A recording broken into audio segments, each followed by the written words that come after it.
ನಮಸ್ಕಾರ ಆಚಾರ್ಯ. ಸುಮತಿಮಿರನುಮೇಜಂ ಶುಭ್ರಕಾಜಂ ಸಖಾಜಂ ಸುಖಮಯಮನಪಾಜಂ ಮುಕ್ತ್ಯುಪಾಜಂ ವಿಮಾಜಂ ಗೃಹಜಮಹಮಮೇಜಂ ಝೇಜಮಾಮ್ನಾಜಗೇಜಂ ಸದಜಮಸದಜೇಜಂ ಶ್ರೀಸಹಾಜಂ ಭಜೇಜಂ ತಪಸ್ವಾಧ್ಯಾಯ ಶುಶ್ರೂಷಾ ಕೃಷ್ಣಪೂಜಾರತಂ ಮುನಿಂ ವಿಶ್ವೇಶಮಿಷ್ಟದಂ ವಂದೇ ಪರಿಮ್ರಾಟ್ ಚಕ್ರವರ್ತಿನಂ ಶ್ರೀಗುರುಭ್ಯೋ ನಮಃ.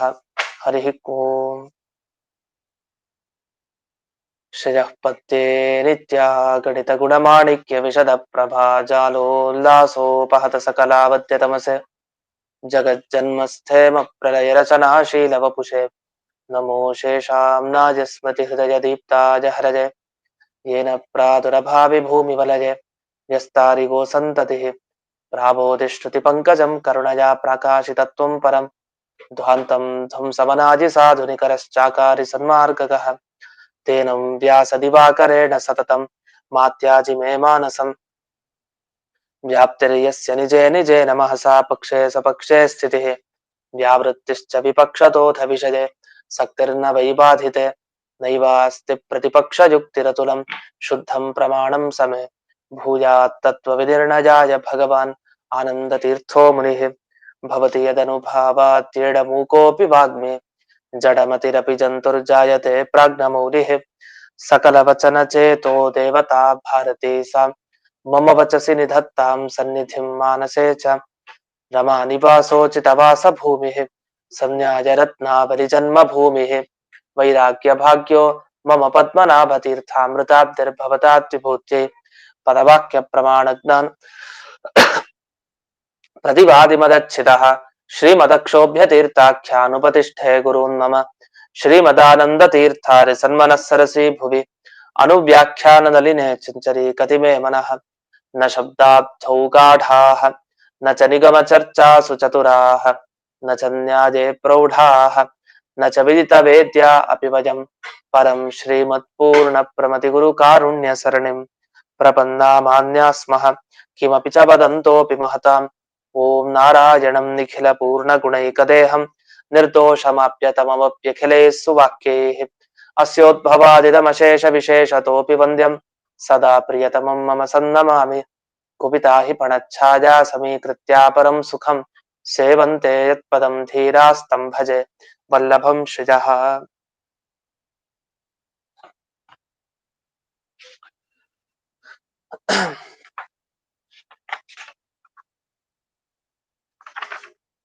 ಈಗ 66ನೆಯ ಸುಧಾಮೂಲ.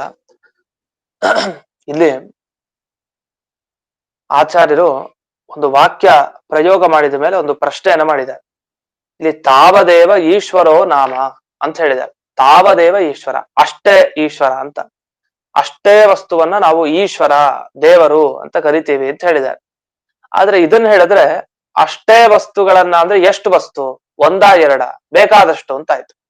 ಹಾಗಾದ್ರೆ ಒಂದಿಷ್ಟು ವಸ್ತುಗಳನ್ನ ಸೇರ್ಕೊಂಡು ನೀವು ಇದಕ್ಕೆ ದೇವರು ಅಂತ ಕರಿತೀವಿ ಅಂತ ಹೇಳ್ದಾಗಾಯ್ತು. ಆಚಾರ್ಯರು ಹೀಗೆ ಹೇಳ್ದಾಗಾಯ್ತು ಮಧ್ವಾಚಾರ್ಯ.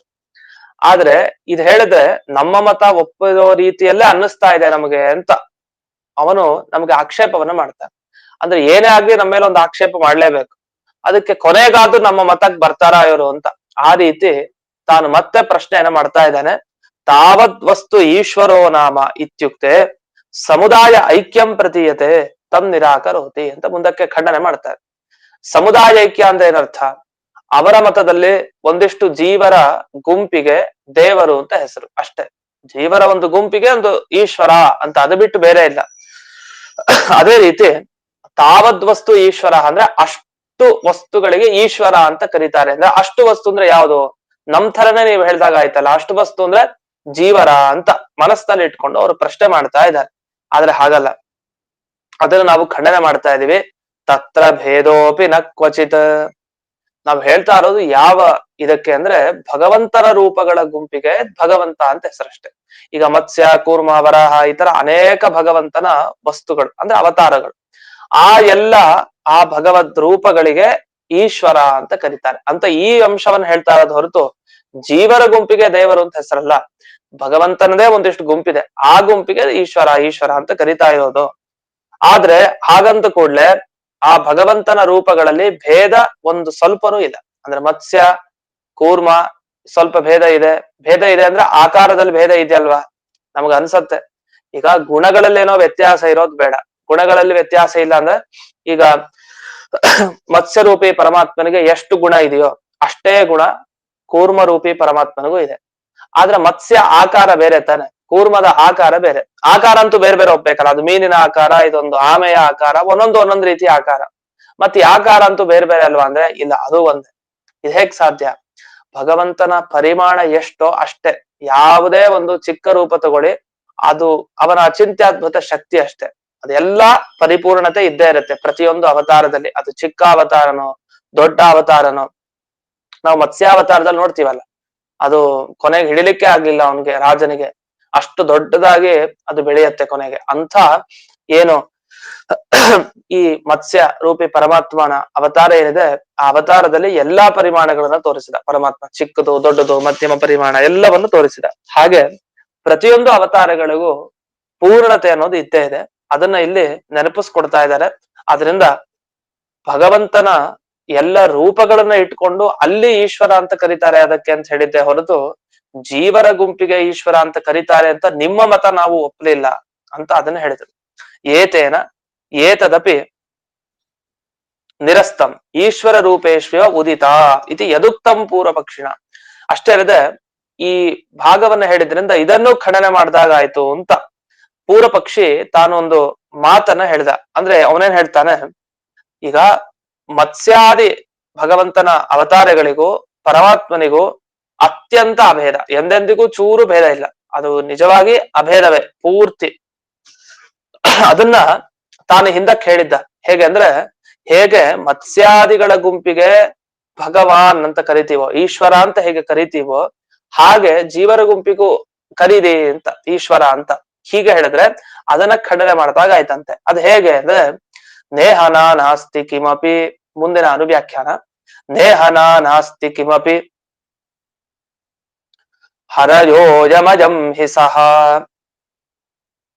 ಇತ್ಯಾದಿ ಶ್ರುತಿಮಾನೇನ ಜೀವಾಂಶ ಸರ್ವಯೇವ ಚ. ಈ ಅನುವ್ಯಾಖ್ಯಾನದ ಪಂಕ್ತಿಯಿಂದ ಅದಕ್ಕೆ ಉತ್ತರ ಕೊಟ್ಟಿದ್ದಾರೆ. ಇಲ್ಲಿ ಇತ್ಯಾದಿ ಶ್ರುತಿಮಾನೇನ ಅಷ್ಟೇ ಸಾಕು, ಮುಂದಿನ ಭಾಗ ನಮ್ಗೆ ಶ್ಲೋಕ ಪೂರ್ತಿ ಆಗ್ಲಿ ಅಂತ ಹೇಳ್ಕೊಟ್ಟೆ. ಇಲ್ಲಿ ನೇಹನಾನಾಸ್ತಿ ಕಿಂಚನ ಅಂತ ಒಂದು ವೇದ ವಾಕ್ಯ ಇದೆ. ಅದನ್ನು ನಮಗೆ ಸೂಚನೆ ಮಾಡ್ತಾ ಇದ್ದಾರೆ. ಭಗವಂತನ ರೂಪಗಳಿಗೂ ಭಗವಂತನಿಗೂ ಕಿಂಚಿತ್ತು ಸ್ವಲ್ಪವೂ ಅಂದ್ರೆ ಲವಲೇಶವೂ ಭೇದ ಇಲ್ಲ, ಆ ತರ ಹೇಳ್ತೀವಿ. ಯಾಕೆ? ನೇಹನಾನಾಸ್ತಿ ಕಿಂಚನ ಅದು ನಮಗೆ ಪ್ರಸಿದ್ಧವಾದ ವೇದವಾಕ್ಯ. ಅದು ಹಿಂದಕ್ಕೆ ಅನೇಕ ಬಾರಿ ಇದಕ್ಕೆ ವಿವರಣೆ ಕೊಟ್ಟಿದ್ದೇನೆ. ಅದರ ಅರ್ಥ ಏನು? ಇಹ ಈ ಭಗವಂತನಲ್ಲಿ ಆ ಭಗವಂತನ ರೂಪಗಳಿಗೆ, ಅವನಿಗೆ, ಅವನ ಗುಣಗಳಿಗೆ, ಅವನಿಗೆ, ಅವನ ಕ್ರಿಯೆಗಳಿಗೆ, ಅವನಿಗೆ ಕಿಂಚಿತ್ತು ಭೇದ ನಾಸ್ತಿ ಇಲ್ಲ, ಕಿಂಚನ ನಾನಾಸ್ತಿ, ಸ್ವಲ್ಪವೂ ಭೇದ ಇಲ್ಲ ಅಂತ ಹೇಳ್ತಾರೆ. ಅಷ್ಟೇ ಅಲ್ಲದೆ ಇನ್ನೊಂದು ವೇದವಾಕ್ಯವನ್ನು ಕೂಡ ಉದಾಹರಣೆ ಮಾಡ್ತಾರೆ. ಇದನ್ನೆಲ್ಲ ಜಯತೀರ್ಥರು ನಮಗೆ ನಿರೂಪಣೆ ಮಾಡ್ತಾರೆ. ಆಚಾರ್ಯರ ಶ್ಲೋಕ ರಚನೆ ನೋಡಿ ಎಷ್ಟು ಚೆನ್ನಾಗಿದೆ. ಆ ಒಂದು ಶ್ಲೋಕ ಬರೆದ್ರೆ ಎಲ್ಲಾ ವೇದ ವಾಕ್ಯದಲ್ಲಿ, ಎಷ್ಟೆಷ್ಟೋ ವೇದ ವಾಕ್ಯದಲ್ಲಿ ಒಂದೊಂದು ಶಬ್ದನೋ ಒಂದೆರಡು ಪದಾನೋ ಹಾಕಿ ಶ್ಲೋಕ ರಚನೆ ಮಾಡಿರ್ತಾರೆ. ಅದನ್ನ ಮೇಲ್ನೋಟಕ್ಕೆ ನೋಡಿದ್ರೆ ಇವ್ರು ಯಾವ ವೇದ ವಾಕ್ಯ ಹೇಳಿದ್ದಾರೆ, ಏನು ಎತ್ತ ಗೊತ್ತಾಗಲ್ಲ.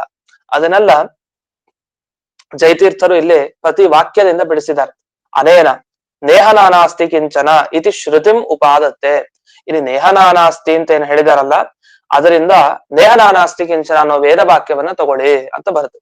ಇನ್ನು ಹರಯಃ ಅಂತ ಒಂದು ಪದ ಹಾಕಿದ್ದಾರೆ. ಹರಯಃ ಅನ್ನೋ ಪದದಿಂದ ಹರಿಹಿ, ಹರಿ ಹರಯಃ ಭಗವಂತನ ರೂಪಗಳು, ಹರಿ ಅಯಂ ವೈ ಹರಯಃ, ಈ ರೀತಿಯ ವೇದವಾಕ್ಯಗಳನ್ನ ತಗೊಳ್ಳಿ ಅಂತ ಹೇಳಿದ್ದಾರೆ. ಅಯಂ ವೈ ಹರಯಃ ಅಂತ ಇದೆ. ಅಂದ್ರೆ ಭಗವಂತನ ಒಂದಿಷ್ಟು ರೂಪಗಳು ಯಾವ್ದ್ಯಾವ್ದಿದೆ ಅದೆಲ್ಲ ಮೂಲ ರೂಪಿ ನಾರಾಯಣನ ಅವತಾರ ಅಂತಾನೆ ತಿಳಿರಿ. ಇದಕ್ಕೆ ಅರ್ಥವನ್ನ ನಮಗೆ ಇಲ್ಲಿ ಬರೀತಾರೆ. ಎಲ್ಲಿ ಅಂದ್ರೆ ಗುರುವರ್ಥ ದೀಪಿಕಾ ಟಿಪ್ಪಣಿಯಲ್ಲಿ ಬರ್ದಿದ್ದಾರೆ, ಅದನ್ನು ಗಮನಿಸಿ. ಅಲ್ಲಿ 2ನೇ ಲೈನು, ಅಯಂ ವೈ ಹರಯಃ ಇತ್ಯಸ್ಯ. ಅಯಂ ಅಂದ್ರೆ ಇವನು ಅಂದ್ರೆ ಯಾರು? ಈ ಮೂಲ ರೂಪಿ ನಾರಾಯಣ ಏನಿದ್ದಾನೆ ಅವನೇ ಹರಯಃ, ಹರಿ ಎನ್ನುವ ಹೆಸರಿನ ಅವತಾರವನ್ನ ಎತ್ತುಕೊಂಡು ಬಂದ. ಅದು ಒಂದಿಷ್ಟು ಭಗವಂತನ ರೂಪಗಳಿಗೆಲ್ಲ ಹರಿ ಅಂತಾನೆ ಕರೀತಾರಂತೆ. ಅದಕ್ಕೆ ನಮಗೆ ಮಾದನೂರು ವಿಷ್ಣು ತೀರ್ಥರು ತಾವು ಜಯತೀರ್ಥರ ಬಗ್ಗೆ ಒಂದು ಮಾತನ್ನ ಹೇಳ್ತಾರೆ. ಇದು ಎಂತ ಅದ್ಭುತವಾದ ಮಾತು ಅಂದ್ರೆ, ನಮ್ಗೆ ಮಾದನೂರು ವಿಷ್ಣು ತೀರ್ಥರು ಒಂದು ಕೂಡ್ಲೆ ಬಿಂಬರೂಪ ನೆನಪಾಗತ್ತೆ. ಬಿಂಬರೂಪ ಉಪಾಸನೆ, ಬಿಂಬ ಪ್ರಕ್ರಿಯೆ, ಇದನ್ನ ಸುಮಾರು ಚೆನ್ನಾಗಿ ವಿಶ್ಲೇಷಣೆ ಮಾಡಿ ಹೇಳ್ತವ್ರು. ಯಾಕೆ ನಮ್ಗೆ ಸಾಧನೆಗೆ ಬಿಂಬನ ಪ್ರಸಾದ ಬೇಕು. ಆ ಬಿಂಬ ಮೂರ್ತಿ ನಮ್ಮ ಹೃದಯದ ಒಳಗಡೆ ಇರೋ ಆ ಬಿಂಬ ಪರಮಾತ್ಮನ ಪ್ರಸಾದ ಬೇಕು, ಅನುಗ್ರಹ ಬೇಕು. ಜಯತೀರ್ಥರ ಬಿಂಬರೂಪ ಯಾವುದು ಅಂತ ಪ್ರಶ್ನೆ ಮಾಡ್ಕೊಳ್ತಾರೆ. ಇದು ಸುಧಾ ಟಿಪ್ಪಣಿಯ ವಿಚಾರ, ಸುಧಾ ಟಿಪ್ಪಣಿಯಲ್ಲಿ ಬರುವಂತಹ ವಿಚಾರ. ಅವರದೇ ಟಿಪ್ಪಣಿ, ಮಾತೂರು ವಿಷ್ಣು ತೀರ್ಥರು ತಾವು ಮಾಡಿದ ಟಿಪ್ಪಣಿ, ರಸರಂಜನಿ ಅಂತ ಒಂದು ಟಿಪ್ಪಣಿ. ಅದಕ್ಕೆ ಅವರ ಮಗ ಅಡವಿ ಕೃಷ್ಣಾಚಾರ್ಯರು ಅವರು ಟಿಪ್ಪಣಿ ರಚನೆ ಮಾಡಿದ್ದಾರೆ, ಲಘು ರಸರಂಜನಿ ಅಂತ. ಇದೆಲ್ಲ ನೋಡ್ಬೋದು ನಾವು. ಮೊದಲನೇ ಭಾಗ ಏನ್ ಪ್ರಿಂಟ್ ಆಗಿದೆ, ಇದು ಸುಧಾ ನಾನು ಅನುವಾದ ಮಾಡಿದ್ದೀನಲ್ಲ ಮೊದಲನೇ ಭಾಗ, ಅದ್ರಲ್ಲಿ ನೀವು ಗಮನಿಸ್ಬೋದು, ಸಿಗತ್ತೆ ವಿಷಯ. ಅಲ್ಲಿ ಬಿಂಬದ ಬಗ್ಗೆ ಏನೇನ್ ನಿರೂಪಣೆ ಮಾಡಿದ್ದಾರೆ ಮಾದರೂರು ವಿಷ್ಣು ತೀರ್ಥರು ಅದರ ಬಗ್ಗೆ ಅಲ್ಲಿ ಹೇಳ್ತಾ ಒಂದು ಮಾತನ್ನ ಹೇಳ್ತಾರೆ. ಅದಕ್ಕೆ ಬಂದೆ, ಈ ಉಪಮಾಧಿಕರಣಕ್ಕೂ ಅದಕ್ಕೂ ನೇರ ಸಂಬಂಧ ಇದೆ. ಅಲ್ಲಿ ಏನ್ ಹೇಳ್ತಾರೆ ಅಂದ್ರೆ, ಹರಯಃ ಅಂತ ಈ ವೇದವಾಕ್ಯ ಒಂದು ಇಲ್ಲಿ ಕೊಟ್ಟಿದಾರಲ್ಲ, ಹರಯಃ ಅಂತ ಅಂದ್ರೆ ಇದು ಮೂಲರೂಪಿ ನಾರಾಯಣನ ಅನೇಕ ಹರಿ ಅನ್ನುವ ಹೆಸರಿನ ಅವತಾರ ರೂಪಗಳಿದೆ ಅಂತ. ಅದು ಮತ್ಸ್ಯ ಕೂರ್ಮ ಅನೇಕ ರೂಪಗಳಿಗೂ ಹರಿ ಹರಿ ಅಂತಾನೆ ಹೆಸರಂತೆ. ಅದೆಲ್ಲ ಇರ್ಲಿ, ಜಯತೀರ್ಥರ ಬಿಂಬ ರೂಪ ಯಾವುದು ಅಂತ ಅವ್ರು ಹೇಳ್ತಾರೆ. ತುಂಬಾ ಕಷ್ಟ. ಹೀಗೆ ಒಬ್ಬ ಮಹನೀಯರ ಬಗ್ಗೆ ಅವ್ರು ಹೇಳ್ತಾರೆ, ಇವರ ಬಿಂಬರೂಪ ಇದು, ಅವರು ಧ್ಯಾನ ಮಾಡಿದ್ದಾರೆ ಅಂತ ಹೇಳ್ತಾರೆ ಅಂದ್ರೆ ಎಷ್ಟು ಕಷ್ಟ. ಅದ್ ಯಾವುದು ಬಿಂಬರೂಪ ಅಂದ್ರೆ ಅವ್ರು ಹೇಳೋದು, ನಾವು ಪ್ರತಿ ದಿವಸ ಈಗ ಮಂಗಳ ಶ್ಲೋಕ ಪಾಠ ಶುರು ಆಗೋ ಮುಂಚೆ ನಾವು ಒಂದು ಶ್ಲೋಕ ಹೇಳ್ತಾ ಇರ್ತೀವಲ್ಲ, ಶ್ರೇಯಪತ್ಯೆ ನಿತ್ಯ ಅಂತ. ಆ ಶ್ಲೋಕದಲ್ಲಿ ಕೊನೆಗೆ ಹರಯೇ ಅಂತ ಹಾಕಿದ್ದಾರೆ, ಹರಯೇ ಅಂತ ಹಾಕಿದ್ದಾರೆ. ಹಾಗಾದ್ರೆ ಹರಿ ಅನ್ನೋದೇನಿದೆಯಲ್ಲ ಅದೇ ಜಯತೀರ್ಥರ ಬಿಂಬರೂಪ ಅಂತ ಹೇಳ್ತಾರೆ. ಅಷ್ಟು ನಿಖರವಾಗಿ ಹೇಳ್ತಾರೆ. ಇದರಿಂದ ಮೊದಲನೇ ಶ್ಲೋಕವನ್ನ ಜಯತೀರ್ಥರು ರಚನೆ ಮಾಡಿದ್ರಿಂದ ಅವರ ಬಿಂಬರೂಪ ಯಾವುದು ಅಂದ್ರೆ ಹರಿ ಅಂತ ಗೊತ್ತಾಯ್ತು. ಯಾಕೆ ಯಾವ ಮಹನೀಯರು ಕೂಡ ಮೊದಲಿಗೆ ತಾವು ಸ್ತೋತ್ರವನ್ನ ಮಾಡ್ತಾ ತಮ್ಮ ಬಿಂಬರೂಪದ ಸ್ತೋತ್ರವನ್ನ ಮಾಡ್ತಾರೆ. ಅಂಥದ್ರಲ್ಲಿ ಇಲ್ಲಿ ಜಯತೀರ್ಥರು ವಿಶೇಷವಾಗಿ ಈ ಸ್ತೋತ್ರ ಏನ್ ಮಾಡಿದಾರೆ ಅದು ಅವರ ಬಿಂಬರೂಪ ಅಂತ ಅವ್ರು ಹೇಳ್ತಾರೆ. ಅಷ್ಟು ನಿಖರ. ಬೇರೆ ಮಹನೀಯರಿರ್ಲಿ, ಅಂತೂ ಜಯತೀರ್ಥರ ಬಗ್ಗೆ ಅಂತ ಅವ್ರು ಸ್ಪಷ್ಟವಾಗಿ ಹೇಳ್ತಾರೆ. ಅಂತೂ ಹರಿ ಅನ್ನುವ ಭಗವಂತನ ರೂಪವನ್ನ ಸದಾ ಚಿಂತನೆ ಮಾಡ್ತಾರೆ ಅವರು ಅಂತ ಒಂದು ಉಲ್ಲೇಖ ಮಾಡಿದ್ದಾರೆ. ಅದು ನೆನಪಿಸುವಂತೆ ಅಯಂ ವೈ ಹರಯಃ ಅಂತಿದೆ. ಭಗವಂತನ ಅನೇಕ ಅವತಾರ, ಅದು ಎಷ್ಟೋ ಜನಕ್ಕೆ ಹರಿ ಅನ್ನುವ ಬಿಂಬರೂಪನೇ ಇರುತ್ತಂತೆ, ಹರಿ ಅನ್ನೋ ಹೆಸರಿನಂತೂ. ಅದನ್ನ ಇಲ್ಲಿ ಸೂಚನೆ ಮಾಡೋ ರೀತಿ ಮೂಲರೂಪಿ ನಾರಾಯಣನ ಅವತಾರ ಹರಿ ಅನ್ನುವ ಹೆಸರಿನದ್ದು ಬೇಕಾದಷ್ಟಿದೆ ಅಂತ ಈ ಮಾತನ್ನ ಹೇಳಿದ್ದಾರೆ. ಇನ್ನು ಅಯಂ ಹಿ ಸಹ ಅಂತ ಇನ್ನೊಂದು ಮಾತು, ಅಯಂ ಹಿ ಸಹ ಅಂತ ಇನ್ನೊಂದು ವೇದವಾಕ್ಯವನ್ನ ತಿಳಿಸ್ತಾರೆ. ಅಯಮೇವ ಸಹ ಯೋಯಮಾತ್ಮ.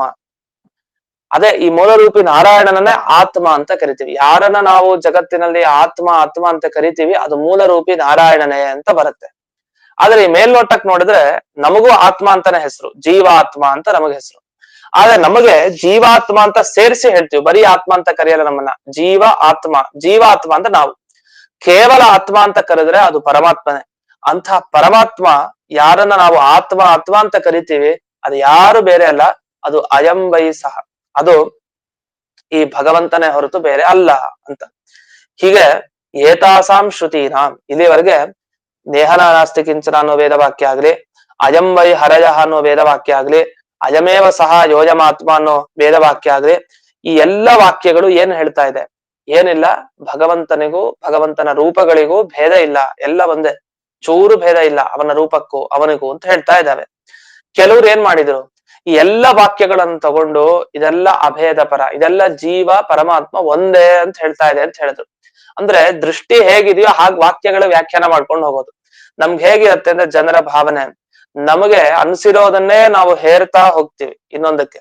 ನಮಗೇನ್ ಅನ್ಸಿದೆ ಅದನ್ನೇ ನಾವು ಆ ಪರಿಸ್ಥಿತಿನ ಹಾಗೇ ವರ್ಣನೆ ಮಾಡ್ತಾ ಹೋಗ್ತೀವಿ. ಯಾಕೆ ನಮ್ಗೆ ಆ ರೀತಿ ಇಷ್ಟ, ಯಾವ ರೀತಿ ಇಷ್ಟನೋ ನಮ್ಗೆ ಅದ್ ಸರಿ ಅನ್ನಿಸ್ತಾ ಸರಿ ಅಂತ ಮಾಡಿಸ್ಬಿಡ್ತೀವಿ, ತಪ್ಪ ಅದು ತಪ್ಪಾಗಿ ಮಾಡಿಸ್ಬಿಡ್ತೀವಿ. ಯಾಕೆ ನಮ್ಮ ಮನಸ್ಥಿತಿ ಹೇಗಿದೆಯೋ ಹಾಗೆ.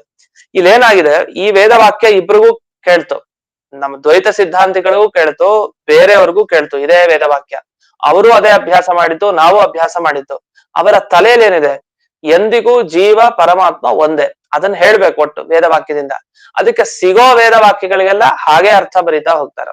ನೇಹನಾನಸ್ತಿ ಕಿಂಚನ ಕೊಟ್ರೆ ಅದ ಐಕ್ಯವನ್ನೇ ಹೇಳ್ತಾ ಇದೆ. ಅಯಂ ವೈ ಹರಯ, ಇದೇ ಭಗವಂತ ಅಂದ್ರೆ ಈ ಜೀವ ಇದಾನಲ್ಲ ಅವನೇ ಭಗವಂತ ಅಷ್ಟೇ, ಬೇರೆ ಅಲ್ಲ.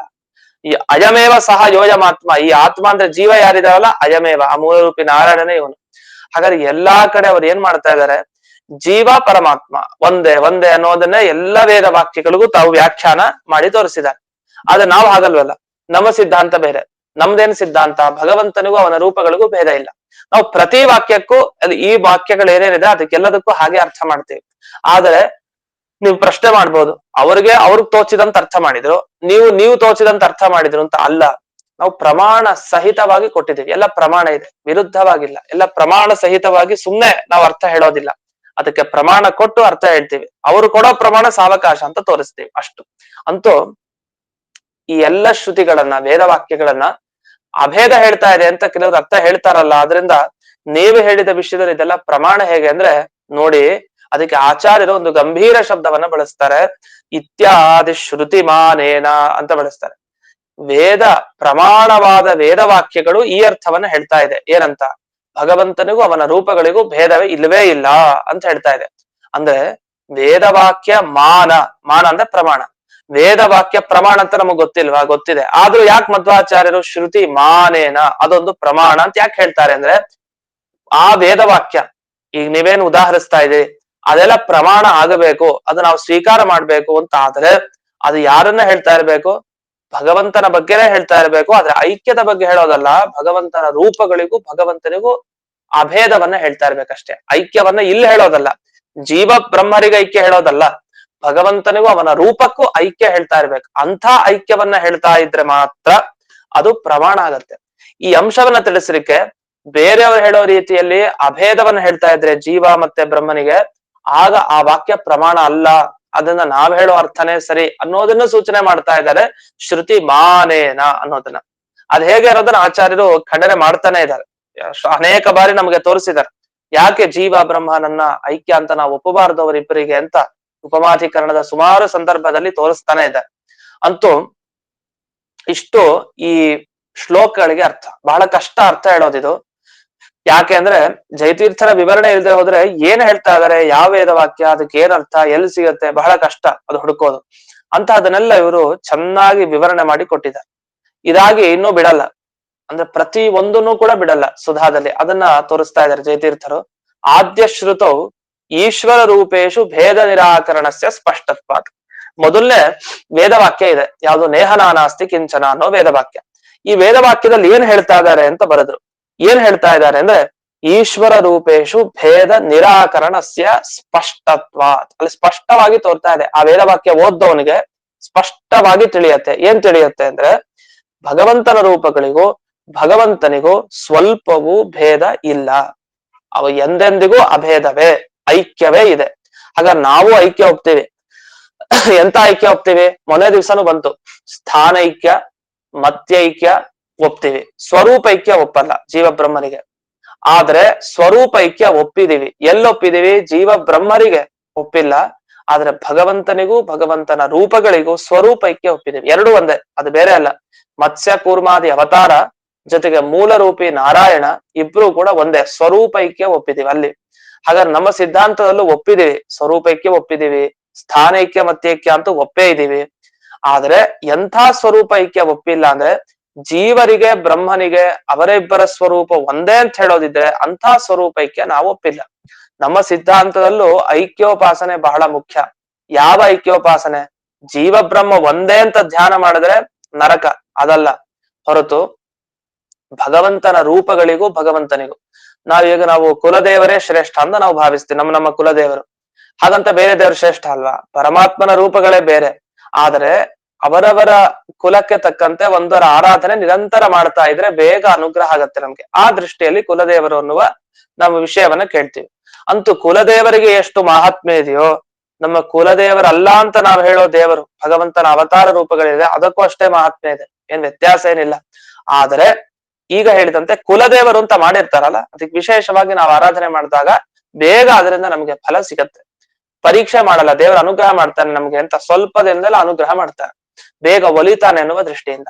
ಅಂತೂ ಈ ಭಗವಂತ ರೂಪಗಳಿಗೆ ಪರಸ್ಪರ ಭೇದ ಇಲ್ಲ ಅನ್ನೋ ಅಂಶ ಸ್ಪಷ್ಟವಾಗಿ ನೇಹನಾನಾಸ್ತಿ ಕಿಂಚನ ಅನ್ನೋ ವೇದವಾಕ್ಯ ಓದಿದಾಗ ತಿಳಿಯುತ್ತೆ. ನಿಜವಾಗಿ ನಮಗೆ ಸಂಸ್ಕೃತ ಗೊತ್ತಿಲ್ಲದೆ ಇರೋರಿಗೆ ನೇಹನಾನಾಸ್ತಿ ಕಿಂಚನೇ ಗೊತ್ತಾಗಲ್ಲ, ಏನೋ ಗೊತ್ತಾಗಲ್ಲ ಇದ್ರ ಬಗ್ಗೆ, ಕಿಂಚನ ನಮ್ಗೇನೋ ಗೊತ್ತಾಗಲ್ಲ. ಆದ್ರೆ ಯಾರು ಸ್ವಲ್ಪ ಪರಿಚಯವನ್ನ ಇಟ್ಕೊಂಡಿರ್ತಾರೆ, ಶಾಸ್ತ್ರ ಪರಿಚಯ, ಅವರಿಗೆ ಸ್ಪಷ್ಟವಾಗಿ ತೋರತ್ತಲ್ವಾ ಅಂತ. ಅದು ಹಾಗಲ್ವಂತೆ. ವೇದವಾಕ್ಯ ಸ್ಪಷ್ಟವಾಗಿ ಅರ್ಥ ಹೇಳ್ತಾ ಇದೆ, ಓದಿದವ್ರಿಗಂತೂ ತಿಳ್ಕೊಂಡವ್ರಿಗೆ ಚೆನ್ನಾಗ್ ಅರ್ಥ ಅಂತೂ ಗೊತ್ತಾಗತ್ತೆ ಅಂತ ಅಷ್ಟ ಅಭಿಪ್ರಾಯ. ಅಂತೂ ಈ ರೀತಿ ಮೊದಲನೇ ವೇದವಾಕ್ಯ ಭಗವಂತನಿಗೂ ಭಗವಂತನ ರೂಪಗಳಿಗೂ ಕಿಂಚಿತ್ತೂ ಭೇದ ಇಲ್ಲ ಅಂತ ತಿಳಿಸ್ತಾ ಇದೆ. ಇನ್ನು ಮುಂದಕ್ಕೆ ಹೋಗೋಣ. ಈಶ್ವರ ರೂಪೇಶು ಭೇದ ನಿರಾಕರಣಸ್ಯ ಸ್ಪಷ್ಟತ್ವಾತ್ ತೃತೀಯಾಯಂ ಏವ ಶಬ್ದಸ್ಯ ಶ್ರವಣಾತ್ ಅಂತ ಹಾಕಿದ್ದಾರೆ. ತೃತೀಯಾಯಂ ಅಂದ್ರೆ ಮೂರನೇ ಶ್ರುತಿ. ಮೂರನೇ ಶ್ರುತಿ ಅಂದ್ರೆ ಯಾವುದು? ಅಯಮೇವ ಸಹ ಯೋಯಂ ಆತ್ಮ, ಇವನೇ ಅವನು. ಆತ್ಮ ಅಂತ ಯಾರನ್ನ ಕರಿತೀವಿ, ಅವನು ಇವನೇ ಅಂದ್ರೆ ಇವನೇ ಅಂತ ಒತ್ತು ಕೊಟ್ಟು ಹೇಳ್ತಾ ಇದ್ದಾರೆ. ಅದು ನಾರಾಯಣನೇ ಅಂತ ಅರ್ಥ. ಅದಕ್ಕೆ ಅನುಸಾರಿಯಾಗಿ ನಾವೇನ್ ಮಾಡ್ಬೇಕು ಅಂದ್ರೆ, ಎರಡನೇ ವೇದವಾಕ್ಯ ಓದ್ದೋರು, ಮೂರನೇ ವೇದವಾಕ್ಯವನ್ನು ಓದ್ದೋರು ಈ ಎರಡನೇ ವೇದವಾಕ್ಯದಲ್ಲಿ ವೈ ಅಂತ ಒಂದು ಶಬ್ದ ಹಾಕಿದ್ದಾರೆ. ಅದಕ್ಕೆ ಏನ್ ಅರ್ಥ ಮಾಡ್ಬೇಕು ಅಂತ ಗೊತ್ತಾಗತ್ತೆ ಅಂತ ಬರೀತಾರೆ. ಅಂದ್ರೆ ಒಟ್ಟು ಕ್ರಮ ಹೇಗೆ ಅಂದ್ರೆ, ಮೊದಲೊಂದು ವೇದವಾಕ್ಯ ಹೇಳಿದ್ರು, ನೇಹನಾನಾಸ್ತಿ ಕಿಂಚನ ಅಂತ ವೇದವಾಕ್ಯ. ಇದೇನ್ ಹೇಳ್ತಾ ಇದೆ? ಭಗವಂತನಿಗೂ ಅವನ ರೂಪಕ್ಕೂ ಭೇದ ಇಲ್ಲ. ಮೊದಲನೇ ವಾಕ್ಯ ಮುಗೀತು. ಎರಡನೇ ವೇದವಾಕ್ಯ ಬಂತು. ಯಾವುದು? ಅಯಂ ವೈ ಹರಯ ಹರಯ, ಹರಿ ಅನ್ನುವ ಹೆಸರಿನ ಇದೇನೇನ್ ಕಾಣ್ತಾ ಇದೆ ಭಗವಂತನ ಅವತಾರ, ಅದೆಲ್ಲ ಅವನೇ, ಮೂಲ ರೂಪಿ ನಾರಾಯಣನೇ ಅಂತ ಅರ್ಥ ಮಾಡಿದೆ. ಆದ್ರೆ ಅಲ್ಲಿ ಏವ ಅನ್ನೋ ಶಬ್ದ ಇಲ್ಲ. ಯಾವತ್ತು ಇದೆ ಅದೇ ಅಂತ ಒತ್ತು ಅವಧಾರಣ ಮಾಡಬೇಕು. ಅವಧಾರಣ ಅಂದ್ರೆ ಈ ರೀತಿ ಹೇಳೋದು, ಏವಕಾರದ ಅರ್ಥ. ಹಾಗೆ ಹೇಳ್ಬೇಕು ಅಂದ್ರೆ ಏವ ಅನ್ನೋ ಶಬ್ದ ಇರ್ಬೇಕು. ಈಗ ಅಯಂ ವೈ ಹರಯ ಅಂತಿದೆ, ವೈ ಅಂತಿದೆ ಅಲ್ಲಿ, ವೈ ಅನ್ನೋ ಶಬ್ದ. ಅಯಂ ಏವ ಹರಯ ಅಂತ ಏವ ಶಬ್ದ ಬಳಸ್ಲಿಲ್ಲ. ಮತ್ ಅರ್ಥ ಹೇಗ್ ಮಾಡ್ತೀರಿ ಅಂದ್ರೆ, ಅಲ್ಲಿ ವೈ ಅನ್ನೋ ಶಬ್ದ ಏನ್ ಬಳಸಿದ್ದಾರೆ ಅದಕ್ಕೆ ಏವ ಅಂತಾನೆ ಅರ್ಥ, ಇವನೇ ಅಂತ ಅರ್ಥ. ಆ ನೇ ಅನ್ನೋ ಒತ್ತು ಕೊಡುವಂತ ಅರ್ಥ ಏನಿದೆ ಆ ಅರ್ಥವನ್ನೇ ಅಲ್ಲಿ ವೈ ಶಬ್ದ ಕೊಡ್ತಾ ಇದೆ ಅಂತ ಅರ್ಥ. ಅದ್ ಹೇಗ್ ಗೊತ್ತಾಯ್ತು ನಿಮಗೆ ಅಂದ್ರೆ, ಮೂರನೇ ವೇದವಾಕ್ಯ ಗಮನಿಸಿ ಅಂತ ಜೈತೀರ್ಥರು ತಿಳಿಸ್ತಾ ಇದ್ದಾರೆ. ಮೊದಲನೇ ವೇದವಾಕ್ಯ ಓದೋನು ನಂತರ ಮೂರನೇ ವೇದವಾಕ್ಯ ಓದ್ಕೊಂಡು ಎರಡನೇ ವೇದವಾಕ್ಯ ಓದಿದ್ರೆ ಆಗ ನಮಗ್ ಗೊತ್ತಾಗೋದು ಅಲ್ಲಿ ವೈ ಅನ್ನೋ ಶಬ್ದಕ್ಕೆ ಏವ, ಅದೇ ಅಂತ ಅರ್ಥ ಸಿಗತ್ತೆ ಅಂತ. ಅದ್ ಹೇಗೆ? ಮೂರನೇ ವೇದವಾಕ್ಯದಲ್ಲಿ ಏನಿದೆ? ಅಯಮೇವ ಅಂತ ಒತ್ತು ಕೊಟ್ಟು ಹೇಳಿದ್ದಾರೆ, ಏವ ಅಂತಿದೆ. ಹಾಗಾದ್ರೆ ಇಲ್ಲೂ ಕೂಡ ಹಿಂದಕ್ಕೆ ಅಯಂ ವೈ ಅಂತಿದೆ. ಹಾಗಾದ್ರೆ ಇಲ್ಲಿ ಅಯಮೇವ ಅಂತ ಮೂರನೇದ್ರಲ್ಲಿ, ಎರಡನೇದ್ರಲ್ಲಿ ಅಯಂ ವೈ ಅಂತಿದೆ. ಹಾಗಾದ್ರೆ ಏವ ಅನ್ನೋದನ್ನ ಹಿಂದಕ್ಕೆ ಅರ್ಥ ಮಾಡ್ಕೊಳ್ಳಿ ಆ ಶಬ್ದಕ್ಕೆ ಅಂತ. ಅದನ್ನ ಇಲ್ಲಿ ವೈ ಶಬ್ದಸ್ಯ ಅರ್ಥತ್ವೋಪತ್ತೇ ಅಂತ ಇಷ್ಟನ್ನ ಗಮನಿಸಿ ಕೊನೆಗೇನ್ ಹೇಳಿದ್ರು ಅಂದ್ರೆ, ಭಗವಂತನ ರೂಪಗಳು ಎಂದೆಂದಿಗೂ ಭಗವಂತನೇ ಆಗಿವೆ, ಅಂದ್ರೆ ಕಿಂಚಿತ್ತೂ ಭೇದ ಇಲ್ಲ ಅನ್ನೋ ಅಂಶವನ್ನ ತಿಳಿಸ್ಲಿಕ್ಕೆ ಏವ ಏವ ಅನ್ನೋ ಶಬ್ದದ ಅರ್ಥವನ್ನ ಸ್ವೀಕಾರ ಮಾಡಿ ಅಂತ ಹೇಳಿ, ಚೂರು ಕೂಡ ಭೇದ ಪರಮಾತ್ಮನಿಗೂ ಅವನ ರೂಪಗಳಿಗೂ ಇಲ್ಲ ಅನ್ನೋದನ್ನ ಸ್ಪಷ್ಟವಾಗಿ ಇಲ್ಲಿ ತಿಳಿಸಿದ್ದಾರೆ. ಅದನ್ನ ಈ ಪ್ರತಿಯೊಂದು ವೇದ ವಾಕ್ಯಗಳು ನಮಗೆ ಈ ತರ ಬೇಕಾದಷ್ಟು ಇವೆ. ಅವೆಲ್ಲ ಭಗವಂತನ ರೂಪಗಳಿಗೂ ಭಗವಂತನಿಗೂ ಐಕ್ಯ ಹೇಳ್ತಾ ಇದೆ ಹೊರತು ಜೀವರ ಒಂದು ಗುಂಪಿಗೂ ಪರಮಾತ್ಮನಿಗೂ ಐಕ್ಯವನ್ನ ಎಂದೆಂದಿಗೂ ಹೇಳ್ತಾ ಇಲ್ಲ ಅಂತ ಇಷ್ಟು ವೇದವಾಕ್ಯಗಳ ಮುಖಾಂತರ ಸಾಧನೆಯನ್ನ ಮಾಡಿದ್ರು. ಇಷ್ಟಾದ್ಮೇಲೆ ಮುಂದಿನ ಸುಧಾಮೂಲದಲ್ಲಿ ಹೊಸ ಚರ್ಚೆ ಪ್ರಾರಂಭ ಆಗತ್ತೆ. ಇಲ್ಲಿ ಏನ್ ಚರ್ಚೆ ಪ್ರಾರಂಭ ಆಗತ್ತೆ ಅಂದ್ರೆ, ಈಗ ಅರ್ಜುನ ಮತ್ತೆ ಇಂದ್ರದೇವರು ಮತ್ತೆ ತಂದೆ ಮಗ. ಈಗ ಅರ್ಜುನ ಇಂದ್ರದೇವರ ಅಂಶನೇ ಅರ್ಜುನನಾಗಿದ್ದಾನೆ, ಜೊತೆಗೆ ಈ ತಂದೆಯ ಅಂಶನೇ ಮಗನಾಗಿದ್ದಾನೆ. ಯಾರೇ ಆಗ್ಲಿ, ಯಾರೇ ತಂದೆ ಯಾರೇ ಮಗ ಆಗ್ಲಿ, ಅಲ್ಲಿ ಮಗ ಏನಿದ್ದಾನೆ ಆತ್ಮಾವೈ ಪುತ್ರನಾಮಾಸಿ ಅಂತ ಒಂದು ವೇದದ ಮಾತಿದೆ.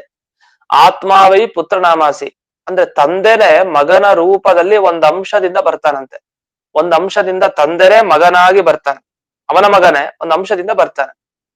ಅವಂಥವನಿಗೆ ಪುತ್ರ ಅಂತ ಕರೀತಾರೆ ಅಂತ. ಹಾಗಾದ್ರೆ ಪುತ್ರ ಅಂದ್ರೆ ಯಾರು? ಆತ್ಮಾವೈ, ನೀನೇ. ಆತ್ಮ ಅಂದ್ರೆ ಈ ತಂದೆ ಯಾರು ಇದ್ದಾನೆ ಅವನೇ ಪುತ್ರ ನಾಮಾಸಿ, ನೀನೇ ಒಂದ್ ಅಂಶದಿಂದ ನೀನೇ ಪುತ್ರನಾಗ್ತಿ ಅಂತ ಈ ತರ ಒಂದ್ ಮಾತಿದೆ ವೇದವಾಕ್ಯ. ಇದಕ್ಕೆ ಏನ್ ಅರ್ಥ ಮಾಡ್ಬೇಕು? ಹಾಗಾದ್ರೆ ತಂದೆಯ ಅಂಶ ಒಂದು ಮಗ ಅಂದ್ರೆ ಮಗದಲ್ಲಿ ಹಾಗಾದ್ರೆ ತಂದೆಯ ಧರ್ಮಗಳೆಲ್ಲ ಇರುತ್ತ? ನಿಜ, ತಂದೆಯ ತರ ಇರ್ಬೋದು, ತಂದೆಯ ಗುಣಗಳು ಬರುತ್ತೆ, ಇದೆಲ್ಲ ಬೇರೆ, ಅದ್ರ ಬಗ್ಗೆ ಏನ್ ಮಾತಾಡ್ತಾ ಇಲ್ಲ. ಆದ್ರೆ ಪುತ್ರ ಅಂದ್ರೆ ಅಭೇದ ಹೇಳ್ತಾ ಇರೋದು. ಮಗ ಮತ್ತೆ ತಂದೆ, ಪಿತೃ ಮತ್ತೆ ಪುತ್ರ, ಇವರಿಬ್ಬರಿಗೆ ಐಕ್ಯ ಇದೆ ಅಂತ ಹೇಳ್ತಾರೆ. ಇದು ಹೇಗಾಯ್ತು? ಒಂದ್ ರೀತಿ ಅದ್ವೈತಿಗಳ ವಾದನೆ ಇದು. ಹೇಗೆ? ಅವರು ಇಲ್ಲಿ ಸ್ಪಷ್ಟವಾಗಿ ಹೇಳಲಿಲ್ಲ ಅಷ್ಟೇ, ಆ ತಂದೆ ಮಗನ ವಿಷಯವನ್ನ ತಗೊಂಡ್ ಮುಂದಕ್ಕೆ ನಿರೂಪಣೆ ಮಾಡ್ತಾರೆ. ದೇವರ ಮಕ್ಕಳು ನಾವೆಲ್ಲ, ನಾವು ಆ ದೇವರು ಒಂದೇ ಅಂತ. ಆದ್ರೆ ಇಲ್ಲಿ ಹೇಳ್ತಾ ಇದ್ದಾನೆ, ಹೇಗೆ ಪ್ರತಿಯೊಬ್ಬರ ತಂದೆ ಅವರ ಮಗ ಅವನ ಅಂಶನೇ ಆಗಿರ್ತಾನೋ, ಅವರಿಬ್ರು ಹೇಗ್ ಒಂದೇನೋ, ಅದೇ ರೀತಿ ಜೀವರು ಕೂಡ ಪರಮಾತ್ಮನ ಅಂಶರಾದ್ದರಿಂದ ಇಬ್ರು ಒಂದೇ ಆಗಲಿ ಅಂತ. ಇವೆಲ್ಲ ಪ್ರಶ್ನೆಗಳು ಮುಂದಕ್ಕಿದೆ, ಪ್ರಶ್ನೆಗಳು. ಅದಕ್ಕೆಲ್ಲ ವಿವರಣೆಯಾಗಿ ಮಾಡ್ತಾರೆ, ವಿವರಣೆ ಪೂರ್ತಿ ಉತ್ತರವನ್ನ ಕೊಡ್ತಾರೆ. ಪ್ರತಿಯೊಂದು ನಿಧಾನಕ್ಕೆ ನೋಡ್ಕೊಂತಾ ಹೋಗ್ಬೇಕು. ಅದನ್ನ ಮುಂದೆ ವಿಸ್ತಾರವಾಗಿ ಜೈತೀರ್ಥರು ನಿರೂಪಣೆ ಮಾಡ್ತಾರೆ. ಅದನ್ನ ಹೊಸ ಪ್ರಕರಣ, ಅದರಿಂದ ಮತ್ತೆ ಅದನ್ನ ಸ್ವಲ್ಪ ಏನ್ ವಿಷಯ ಅಂತ ಹೇಳಿದೀನಿ, ಅದರ ವಿವರಣೆಯನ್ನ ಮುಂದಿನ ಪಾಠದಲ್ಲಿ, ಅಂದ್ರೆ ನಾಳೆ ಪಾಠ ಇಲ್ಲ, ಮತ್ತೆ ನಾಡಿದ್ದು ಪಾಠದಲ್ಲಿ ನೋಡೋಣ ಅಂತ ಹೇಳ್ತಾ ಇಂದಿನ ಪಾಠವನ್ನ ಗುರುವಂತರ್ಗತ, ವ್ಯಾಸತೀರ್ಥ ಗುರುವಂತರ್ಗತ, ಭಾರತೀಯ ಮುಕ್ತ ಪ್ರಾಣಾಂತರ್ಗತ ಶ್ರೀಮನ್ಮೂಲ ಗೋಪಾಲಕೃಷ್ಣನಿಗೆ ಅರ್ಪಣೆ ಮಾಡ್ತೇನೆ. ಅರ್ಪಣೆ. ನಮಸ್ಕಾರ ಆಚಾರ್ಯ.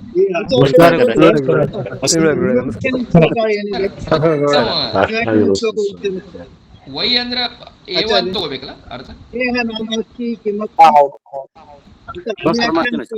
ವೈ ಅಂದ್ರ ಈ ಕಡೆ ಪ್ರಸಿದ್ಧ ಅಂತ ಇರ್ತದಲ್ಲ ಅರ್ಥ. ಹೌದು, ವೈ ಅಂದ್ರೆ ಪ್ರಸಿದ್ಧ ಅಂತ ಸಾಮಾನ್ಯ ಅರ್ಥ, ಇಲ್ಲ ಆಗಲ್ಲ ಏವ ಅಂತ. ಆಮೇಲೆ ಈಗ ನೀವು ಹೇಳಿದ್ರಲ್ಲ ಆತ್ಮ ವೈ ಪುತ್ರ ನಾಮಾಸಿ, ಇದು ಆ ಪುತ್ರ ಶಬ್ದದ ವಿಗ್ರಹ ಆಗ್ತದೆ, ಸಮಾಸ ಆಗ್ತದೆ ಏನೇನು ಆಚಾರ? ಈಗ ಆತ್ಮ ವೈ ಪುತ್ರ ನಾಮಾಸಿ ಅಂತ ಹೇಳಿದ್ರಲ್ಲ, ಇದು ಪುತ್ರ ಶಬ್ದದ. ಹಲೋ ಹಲೋ ಹೇಳಿ ಹೇಳಿ ಹೇಳಿ ಕೇಳ್ತಾರೆ. ವೈ ಪುತ್ರ ನಾಮಾಸಿ. ಹಲೋ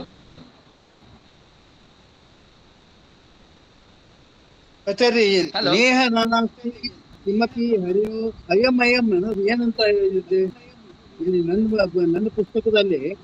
ನೇಹ ನಾನಾಸ್ತಿ ಕಿಮಪಿ ಹರೆಯೋ ಅಯಂ ಅಯಂ ಹಿ ಸಹ. ಸರಿ ಇದೆ. ಹರಯೋಯಂ ಅಯಂ ಹಿ ಸಹ, ಅದು ಅಯಂ ಅಯಂ ಅಂತ ಎರಡು ಶಬ್ದ. ಅಯಂ ಅನ್ನೋದು ಒಂದು, ಹರಯ ಅನ್ನೋದಕ್ಕೆ ಅರ್ಥ. ಆಚಾರ ಆಚಾರ ಹೇಳಿ. ಹಲೋ, ದೇಹ ನಾನಾಸ್ತಿ ಕಿಂಚನ ಅಲ್ಲ, ಕಿಂಚನ ನಹ ಅಲ್ಲ, ಕಿಂಚನ. ದೇಹ ನಾನಾಸ್ತಿ ಕಿಂಚನ, ವಿಸರ್ಗಿಲ್ಲ ಅದಕ್ಕೆ, ವಿಸರ್ಗ. ಅದೇ ಅರ್ಥ ಏನು? ದೇಹ ದೇಹ ನಾನಾಸ್ತಿ ಅಂದ್ರೆ ಏನ್ ಅರ್ಥ ಆಗ್ತದೆ? ಅದು ದೇಹ ನಂದಿಲ್ಲ ಅಂದ್ರೆ ಅಂದ್ರೆ ದೇಹ ನಂದಿಲ್ಲ. ಇಹ ಅಂದ್ರೆ ಭಗವಂತನಲ್ಲಿ ನಾನಾ ಅಂದ್ರೆ ಭಗವಂತನ ರೂಪಗಳ ಭೇದ ನಾಸ್ತಿ, ಇಲ್ಲ. ಕಿಂಚನ ಸ್ವಲ್ಪವೂ ಕೂಡ. ದೇಹ ಇಹ ವಿಗ್ರಹ ಪದಚ್ಛೇದ ಆಗ್ತದೆ, ಸಂಧಿ ಆಗ್ತದ. ನೇಹ ನಾ ಇಹ, ನೇಹ ನ ಇಹ. Okay okay okay okay okay. ಆಮೇಲೆ ಇದು ಪುತ್ರ ಆತ್ಮ ವೈ ಪುತ್ರ ನಾಮಾಸಿ, ಇದು ವಿಗ್ರಹ ಅದೇನು? ಪುತ್ರ ಶಬ್ದದ್ದು ಸಮಾಸ ಏನು? ವಿಗ್ರಹ ಇದೆಯಲ್ಲ, ವಿಗ್ರಹಕ್ಕೆ. ಅಂದ್ರೆ ಈಗ ಪುತ್ರ ತ್ರಾತಾಯವ ನರಕಾತ್, ಅದಕ್ಕೂ ಪುತ್ರ ಅಂತಾರಲ್ಲ, ಅಂದ್ರೆ ಹಂಗ ಇದೊಂದು ಇನ್ನೊಂದು ಅರ್ಥ ಏನ ಇದು ಪುತ್ರದ್ದು? ಇಲ್ಲ, ಅದೇ ಅರ್ಥ ಅಂತ ಹೋಗ್ತಾರೆ. ಹ ಅದೇ ಅರ್ಥ. ಪುನಃ ತ್ರಾತಾಯೇವ ನರಕಾತ್ ಸಹಿ ಪುತ್ರ ನಾಮ ಅಂತಿದೆಯಲ್ಲ, ಅದೇ ಅರ್ಥ. ಅದೇ ಅರ್ಥ ಅಂದ್ರೆ ಸುಮಧ್ವಿಜಯವಾಗಿ ಬರ್ತದೆ, ಅದೇಲ್ಲ ತಾತಾಯವ ಪುತ್ರ. ಅಂದ್ರೆ ಪೂ ನಾಮಕ ನರಕದಿಂದ ಯಾರ ನಮ್ಗ ಕಾಯಸ್ತಾನ ಅವಂಗ ಪುತ್ರ ಅಂತಾರಲ್ಲ. ಪುನ್ನಾಮ ನರಕದಿಂದ ರಕ್ಷಣೆ ಮಾಡ. ಆಮೇಲೆ ಇಲ್ಲೇ ಆತ್ಮ ವೈ ಪುತ್ರ ನಾಮಾಸಿ ಅಂದ್ರೆ ಇಲ್ಲೇನಾಗ್ತದ? ಪಿತ್ತ ಅಂದ್ರೆ ಪಿತಾ ಮತ್ತು ಪುತ್ರ ಒಳಗ ಐಕ್ಯ ಹೇಳ್ತಾರೆ ಅಂದ್ರೆ ಐಕ್ಯ ಹೇಳೋ ತರ ಈ ವಾಕ್ಯ ಇದೆ, ಅದಕ್ಕೆ ಅರ್ಥವನ್ನು ಮುಂದೆ ವಿವರಿಸ್ತಾರೆ. ಓಕೆ ಓಕೆ ಸರ್, ನಮಸ್ಕಾರ ಆಚಾರ್ಯ, ನಮಸ್ಕಾರ.